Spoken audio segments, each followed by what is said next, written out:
السلام علیکم guys, welcome back to our channel Fikr audio room. امید کرتی ہوں کہ آپ سب خیریت سے ہوں گے۔ آج کے ایپیسوڈ میں آپ سب کو خوش آمدید۔ شروع کرنے سے پہلے اگر ابھی تک آپ لوگوں نے ہمارے چینل کو سبسکرائب نہیں کیا ہے تو کر لیں جلدی سے۔ کمنٹ باکس میں اپنی رائے کا اظہار بھی دے دیا کریں لازماً، اور اگر ویڈیو اچھی لگے تو لائک بھی کر دیا کریں۔ کرتے ہیں، بسم اللہ الرحمن الرحیم۔ چھوڑا نہیں غیروں نے کوئی ناوک دشنام، چھوٹی نہیں اپنوں سے کوئی طرز ملامت۔ بینکویٹ ہال میں اندھیری شام اس پر خوب روشن تھی۔ موسیقی، کہکہے، رنگ، اسٹیج پہ دلہا دلہن کے ساتھ رش لگا تھا۔ تصویریں اتروائی جا رہی تھی، group photos, happy endings, fairy tales. دوسری جانب کھانا کھل چکا تھا۔ بوفے اسٹینڈ کی طرف جانے والوں میں حنین اور سیم بھی تھے۔ حنین ہلکی گلابی لمبی فراک اور چوڑی دار پاجامے میں ملبوس تھی، اور سیم کا کرتا شلوار تھا۔ وہ قد میں ہنا کے کان تک آتا تھا۔ اس کے ساتھ چلتے چلتے وہ ذرا آگے نکلنے لگا تو بہن نے کوہنی سے پکڑ کر قریب کیا اور تفتیشی انداز میں گھورا۔ موٹے آلو، ایک منٹ، شادی میں کھانے کے 3 اصول یاد ہے نا؟ بالکل۔ وہ مڑا اور اس کو دیکھتے ہوئے انگلیوں پہ گنوانے لگا۔ پہلا اصول، وہ چیزیں نہیں کھانی جو صرف معدہ بھرتی ہیں، جیسے چاول، روٹی اور سلاد۔ دوسرا، جو عام طور پہ کھاتے ہیں جیسے مرغی اور بیف، ان پہ زیادہ قیمتی گوشت کو ترجیح دینی ہے جیسے مٹن اور پراؤنز۔ تیسرا اور آخری اصول، یہ سب اپنا آخری کھانا سمجھ کر کھانا ہے۔ درست۔ اس نے رعب سے سر کو خم دیا اور پھر دونوں ساتھ ساتھ آگے آئے، پلیٹیں اٹھائیں، تنقیدی نگاہ سے دور تک بوفے ڈشز کا جائزہ لیا، پھر باربیکیو کو دیکھ کر حنین کی آنکھیں چمکی۔ دونوں پراعتماد چال چلتے اس طرف آئے۔ زمر بھی وہیں کھڑی تھی، نفاست سے پلیٹ میں ذرا سا کھانا ڈالتی۔ آج بھی سیاہ رنگ پہنا تھا، گھنگریالے بال بھی ویسے ہی بندھے تھے۔ حنین اسے نظر انداز کر کے اپنی پلیٹ بھرنے لگی۔ زمر نے سر اٹھایا تو وہ ساتھ کھڑی تھی۔ وہ لوگ اکٹھے ہی آئے تھے اور تب سے دونوں کے درمیان کوئی بات نہیں ہوئی تھی۔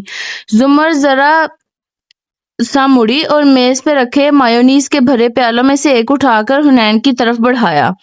حنین نے یوں ظاہر کیا جیسے دیکھا ہی نہ ہو۔ کھانا ڈال کر اس میز کی طرف آئی، ایک اور پیالہ اٹھایا اور دوسری طرف مڑ گئی۔ زمر کی مسکراہٹ پھیکی پڑی، پیالہ ہاتھ میں رہ گیا۔ پھپھو، میں یہ لے لوں؟ سیم نے جلدی سے اس کو شرمندگی سے بچایا۔ حنین نے سن لیا تھا مگر سنجیدگی سے پلیٹ میں گریوی ڈالتی رہی۔ چمچ رکھا تو ایک مہندی والے ہاتھ نے اسے اٹھا لیا۔ بے اختیار اس کی نگاہ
موجودہ دن سے 5 سال قبل کچھ زخم صدیوں بعد بھی تازہ رہتے ہیں فراز، وقت کے پاس بھی ہر مرض کی دوا نہیں ہوتی۔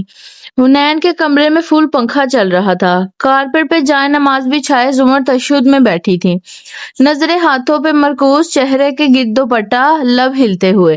پھر اس نے دائیں بائیں سلام پھیرا اور دعا کے لیے ہاتھ اٹھائے، تب ہی نگاہ الماری میں سے کچھ نکالتی حنین پہ پڑی۔ زمر مسکرائی اور وہ جو کسی بات پہ چھنچھلائی کھڑی تھی پھیکا سا مسکرا دی اور پھر سے چیزیں الٹ پلٹ کرنے لگی۔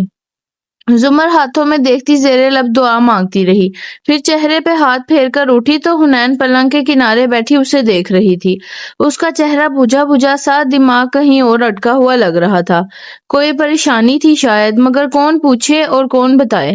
ان کا رشتہ اتنا پرتکلف تھا کہ 2 سال سے سعدی کی غیر موجودگی نے بھی ان کو قریب نہیں کیا تھا۔ بس مسکراہٹ سے مسکراہٹ تک کا رشتہ۔ کیا میں اسے یہی رہنے دوں ہی نا؟ اس نے جائے نماز اٹھانے سے قبل پوچھا۔ حنین نے اس بات میں گردن ہلائی۔ ابھی امی 2-4 صلواتیں مزید سنائیں گی تب وہ وضو کرنے جائے گی، زمر کو معلوم تھا۔ حنین چہرہ ہتھیلیوں پہ گرائے بیٹھی رہی۔ پھوپھو آپ تو ساری نمازیں پڑھتی ہیں نا، میں آپ سے ایک بات پوچھوں؟ وہ الجھن بھرے انداز میں اس طرح پوچھنے لگی جیسے ریاضی، سائنس یا معاشرتی علوم کے سوال ڈسکس کرنے ہمیشہ اس کے پاس آتی تھی۔ اس سے زیادہ وہ کبھی کچھ ڈسکس نہیں کرتی تھی۔ پوچھو، وہ نرمی سے کہتی واپس جائے نماز پہ بیٹھ گئی۔ کیا آپ کو اللہ تعالیٰ سے محبت ہے؟ ہاں ہے۔ زمر کے لیے جواب آسان تھا۔ کیسے؟ میرا مطلب ہے آپ اس محبت کی تعریف کیسے کریں گی؟ زمر چند لمحے پرسوچ نگاہوں سے اس کا کم عمر چہرہ تکتی رہی، پھر ذرا سے شانے اچکائے۔ میرا نہیں خیال کہ میں اس محبت کو ڈیفائن کر سکتی ہوں۔ اوکے، میری ایک کرسچن دوست نے پوچھا تھا اس لیے میں پوچھ رہی تھی۔ وہ سر ہلا کر اٹھ گئی۔ زمر نے گردن موڑ کر اسے باتھ روم جاتے دیکھا۔ ماتھے پہ کٹے بال اور باقی بال ہیئر بینڈ میں جکڑے کندھوں سے نیچے گرتے تھے۔ چہرے پہ پھیلی الجھن اب بھی وہیں تھی۔ کوئی مسئلہ تھا؟ مگر خیر اس نے گھڑی دیکھی، اب اسے گھر جانا تھا ورنہ امی خفا ہوں گی۔ جب حنین نماز پڑھ کر آئی تو زمر جا چکی تھی۔ چونکہ حنین سامنے نہیں تھی اس لیے وہ آج کچھ نہیں بھولی، نہ ہنا کو یاد رہا۔ وہ بس بیزاری سے کمپیوٹر کے سامنے آ بیٹھی اور اسے آن کیا۔ ڈیسک ٹاپ کی گھڑی اس نے علیشہ کی ریاست کے مطابق وقت کے مطابق سیٹ کر رکھی تھی۔ وہاں صبح ہو چکی تھی اور علیشہ آن لائن تھی۔ چوکھٹے میں علیشہ صاف نظر آ رہی تھی۔ وہ 2 سال پہلے کی نسبت اب ذرا بڑی لگتی تھی، یہی کوئی 20 برس کی۔ دوسرے چوکھٹے میں حنین تھی، اداس اور خفا خفا سی۔ اس کے گھر والوں کو علیشہ کی اتنی عادت ہو چکی تھی کہ سارا وقت بھی حنین کا کیمرہ آن رہتا تو کوئی مسئلہ نہ ہوتا۔ تم اداس لگ رہی ہو۔ علیشہ اس کا چہرہ دیکھتے ہی بوجھ گئی۔ حنین نے گردن دائیں بائیں ہلائی مگر آنکھوں میں وہی اداسی چھائی رہی۔ میں فون پہ تمہارے سوال کا جواب پوسٹ کرنے لگی تھی، ساتھ ہی وہ کیز دبائے جا رہی تھی۔ علیشہ نے چیک کیا، پھر اس کی آنکھیں چنبے سے سکڑی۔ حنین، مجھے لگتا ہے تم نے غلط جواب لکھ دیا ہے۔ میرا سوال تھا کہ کیا آپ کو خدا سے محبت ہے؟ تم نے جواب میں پتہ نہیں لکھ دیا ہے۔ یہ سچ ہے، مجھے واقعی پتہ نہیں ہے۔ مگر علیشہ چپ ہو گئی۔ حنین اب مٹھی پہ ٹھوڑی گرائے اسے دیکھ رہی تھی۔ مگر تم اور میں، ہم زیادہ تر دین کی باتیں کرتے ہیں، ایک دوسرے کو اپنے اپنے دین کے بارے میں بتاتے ہیں، اور تم بھی میری طرح اپنی کتاب بہت پڑھتی ہو۔ پھر بہت نہیں، میں ہفتے میں 1-2 دفعہ ہی پڑھ پاتی ہوں۔ جب بھائی تھا تو ہم روز پڑھتے تھے مگر اب مجھے وقت نہیں ملتا۔ ہنا نے شانے اچکائے۔ دیکھو علیشہ، میں جھوٹ نہیں بولوں گی، مجھے بہت اچھے لگتے ہیں وہ ناولز اور ڈرامے جن میں ہیرو ہیروئن بہت ہی گناہ گار ہوتے ہیں اور پھر کسی بڑے واقعے کے بعد وہ بالکل مذہبی ہو کر اللہ کی محبت میں سب گناہ چھوڑ دیتے ہیں۔ میں ایسی کہانیوں کی بہت قدر کرتی ہوں مگر میں خود کو ان سے ریلیٹ نہیں کر سکی کبھی۔ میں اس کا شکر ادا کرتی ہوں، احترام بھی کرتی ہوں، دعا بھی مانگتی ہوں، اسے معبود تسلیم کرتی ہوں۔ میں امی، اپنے بھائیوں، ابو اور مڑ کے دیکھا زمر جا چکی تھی کب کی، اور کچھ دوسرے رشتہ داروں سے بہت محبت کرتی ہوں، اس لیے میں کہہ سکتی ہوں۔ ذرا توقف کر کے وہ چہرہ ہتھیلی سے ہٹا کر پیچھے ٹیک لگاتے ہوئے صاف گوئی سے کہنے لگی،